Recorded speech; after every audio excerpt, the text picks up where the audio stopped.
Boa tarde, eu queria cumprimentar o Marcos, a Yara, todo mundo.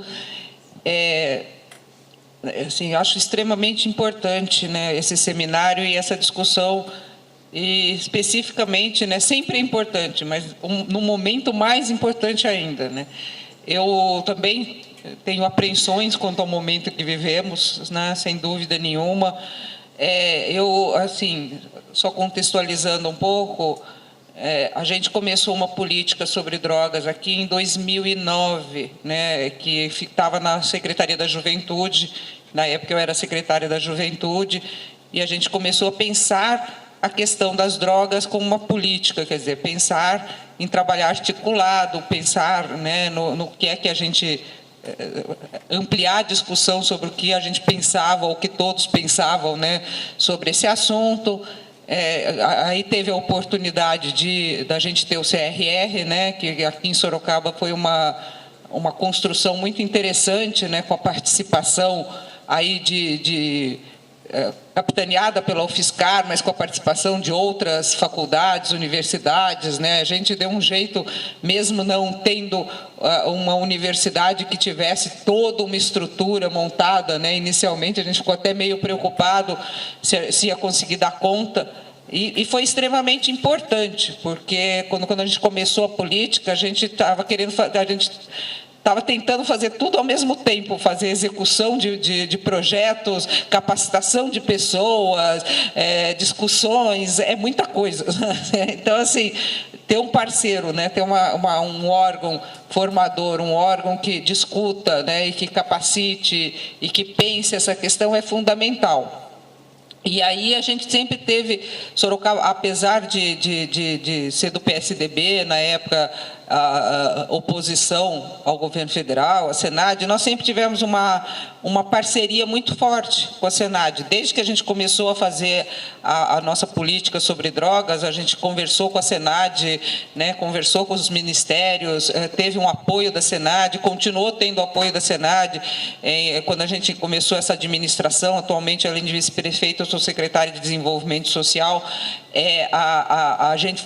Sorocaba esteve nos primeiros 16 municípios que aderiram ao plano CRAC, né?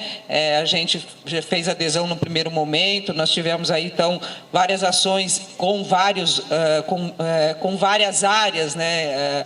Por exemplo, o que me pareceu muito importante foi a formação da guarda, né? A nossa guarda municipal teve toda uma formação para trabalhar com essa questão, baseada nesse enfoque, né, dos direitos humanos. Então, assim, não é que a gente viva na maravilha, não, mas a gente tem um movimento interessante na cidade, né? Uma discussão nas várias áreas: educação, segurança pública, saúde, assistência social, né? Assistência social era uma área que estava muito distante dessa discussão e não pode estar, né? Ela lida com as famílias, ela lida nos bairros, ela lida com as dificuldades da vida, né? Então, tem tudo a ver. Então, assim, eu acho que a gente conseguiu ampliar essa discussão, né? E até com muitas críticas, né? Eu estava comentando aqui com a Yara que um vereador aqui na nossa cidade, que aliás é pastor, uma coisa estranha, né, foi fazer na rádio. Eu não assisti, eu não escutei, mas o pessoal me contou que ele estava fazendo uma crítica. Que horror, né, nessa posição higienista, que o problema dessa administração foi que resolveu achar que os moradores de rua tinham direitos, sabe, direitos humanos, e que absurdo, sabe, assim, não expulsou ninguém, não jogou ninguém, não obrigou ninguém a sair da rua, não bateu em ninguém, sabe? Eu entendi. Falei, se isso é uma crítica, para mim é um elogio, né? Mas a gente percebe essa dificuldade e, infelizmente, a gente, no cenário geral e também no cenário municipal, hoje a gente tem aí um fortalecimento dessas posições. É um fato, né? Acabou aí a eleição, saindo pessoas, e como diz o Marcos, aí o vereador mais votado é um vereador que sempre defendeu. A gente teve muitos embates por causa dessa questão da internação compulsória, né? A gente teve muitos problemas com a Câmara, inclusive com o futuro prefeito, né? Que também em posições, exatamente porque fazíamos convênio com entidades que tem outra postura, né? Quer dizer, em relação à questão tanto de moradores de rua quanto de usuários, né, dependentes químicos. Mas eu acho também, né, agora saindo do cenário negro, né, eu acho também que a cidade, que ela não é feita só por quem eventualmente esteja na administração e na gestão. Claro que tem uma influência. Eu seria também, né, completamente maluca se falasse que não interessa, não muda nada quem é que está à frente, quem está na Câmara ou quem está na prefeitura. Mas também, às vezes, né, eu tenho conversado até com os funcionários, a gente também exagera um pouco na importância disto, né? A gente também parece-nos que a gente fica numa posição até infantilizada, às vezes, em relação a isso, como se fosse o grande pai que domina tudo e todos, né? E a gente é obrigada a não poder fazer mais nada. Claro que dificulta, mas não impossibilita. Sabe, assim, quer dizer, a cidade ela é muito maior, né, a região, a cidade também, do que simplesmente quem está na administração, né? E as eleições, elas não são marcadas, acho que aqui em lugar nenhum, exatamente por preferências.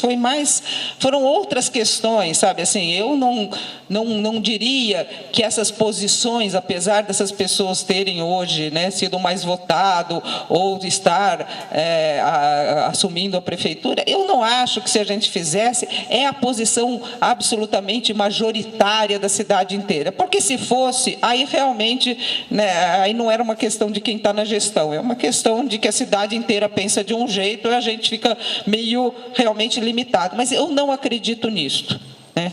Eu acredito, sim, que a gente está num processo de discussão, de ampliação de pensamentos, né, de melhoria da qualidade do pensamento geral sobre essa questão. A gente vê muita coisa interessante acontecendo ali nas escolas, nas unidades de saúde, né? Por um outro lado, Sorocaba ampliou aí o programa de saúde da família, ampliou, tem residência multiprofissional, ou seja, dentro da área de saúde, mudou muito na área de saúde mental, né? Com o processo de desinstitucionalização, a Desinst, né? Mexeu muito com a questão, com a discussão própria dentro de todo o setor saúde.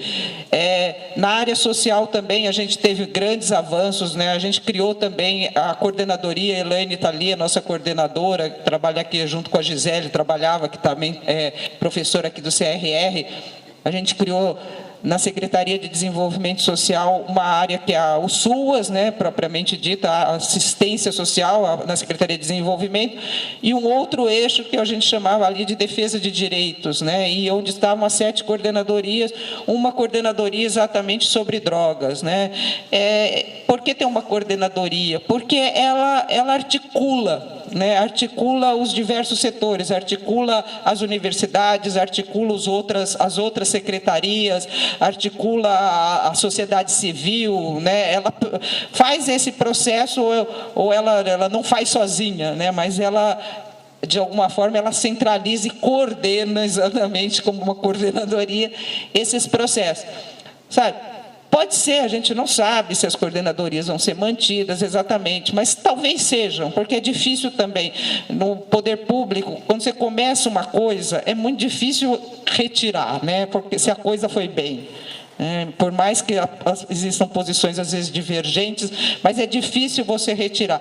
Então, eu não sou tão pessimista de achar que a gente vai aí destruir-se tudo o que já foi construído, porque acho que houve uma preocupação muito grande, aí o CRR teve uma influência importante, que eu acho que é exatamente quando a gente, as coisas vão ficando, as pessoas, quanto mais gente discute, quanto mais gente pensa, né, quando as pessoas vão mudando a sua maneira de ver, ou vão conseguindo ampliar a sua maneira de ver o problema, não são coisas que se destruam de uma hora para outra, né?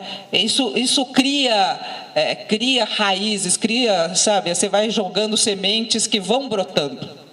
Eu já tive outras, eu estou há mais de 30 anos dentro do serviço público, já teve outras épocas em que eu me desanimei, projetos que a gente começou, que a gente não conseguiu concluir totalmente, e depois, anos mais tarde, a gente fazia algum outro projeto, mas que a gente percebia que ele conseguia ser muito bom, porque tinha tido a influência daquele que não deu certíssimo na época que a gente fez, mas deixou muita coisa. Então, eu acredito que a gente está deixando muita coisa e ainda tem muito para fazer, né? Então, acho que agora a responsabilidade de cada um de nós, né, que acredita numa outra visão, né, que acredita numa visão muito mais libertária, muito mais com muito mais empatia, né, pelas pessoas e pelo sofrimento e com um entendimento mais amplo do problema, né? Ele não é uma coisa específica, não é uma doença só que eu tenho que internar, não é, sabe, assim, não é também um problema só de segurança pública, não é um marginal, sabe, assim, quer dizer, a questão é muito mais ampla, pode até ter um pouquinho de cada coisa também, mas é uma questão social importantíssima, é uma questão que tem a ver, na minha opinião, com toda a vivência que a gente tem hoje, com o tipo de sociedade que a gente tem, né, com como é que as pessoas estão com a felicidade ou com a infelicidade que a gente está vivendo. Então, eu acho que, assim, depende muito mais da gente continuar acreditando que é possível fazer, que é possível pensar diferente, que é possível continuar neste caminho, né? E em cada espaço que a gente ocupar, a gente continuar defendendo as nossas posições, não numa coisa muito radical, não numa coisa de vamos brigar com todo mundo, mas vamos levar essa discussão, vamos fazer as pessoas pensarem, né? Acho que as pessoas, existe uma tendência a querer que as pessoas não pensem, que as pessoas aceitem apenas as coisas como elas chegam, né? Acho que às vezes está faltando muito isso, acho, hoje, a gente conseguir fazer uma visão crítica da realidade, né? Nesse e em outros assuntos. Então, eu penso que hoje o papel de cada um de nós, o papel da universidade, o papel dos serviços, ele é essencial, né? E de nós aqui, de cada um que está aqui, né, não só para fazer esse embate sempre, mas para também multiplicar isso, para também conversar, levar, né? Eu acredito que a gente possa continuar com dificuldades, mas a vida também não é fácil, a vida tem dificuldades, né? Acho que não é um momento da gente lamentar. Eu pelo menos já lamentei, agora já estou de novo pensando como é que neste novo cenário, nesta nova circunstância, quais são as possibilidades e como é que eu vou estar me atuando, qual a minha possibilidade, mas eu, pelo menos, tenho certeza que aonde eu estiver, eu vou continuar atuando de alguma forma. E acho que se todos nós fizermos isso, e se todos nós que temos uma visão semelhante em muitos aspectos, continuarmos a nos amparar, a nos acolhermos mutuamente, eu acho que a gente tem aí grandes chances de continuar evoluindo. Eu tenho orgulho do que Sorocaba já conseguiu, falta muita coisa, mas Sorocaba é uma cidade conservadora em muitos aspectos, e mesmo assim a gente conseguiu evoluir bastante. Então, boa sorte para todos nós, ótimo evento, e que sirva de base para que a gente continue nessa luta que é muito importante.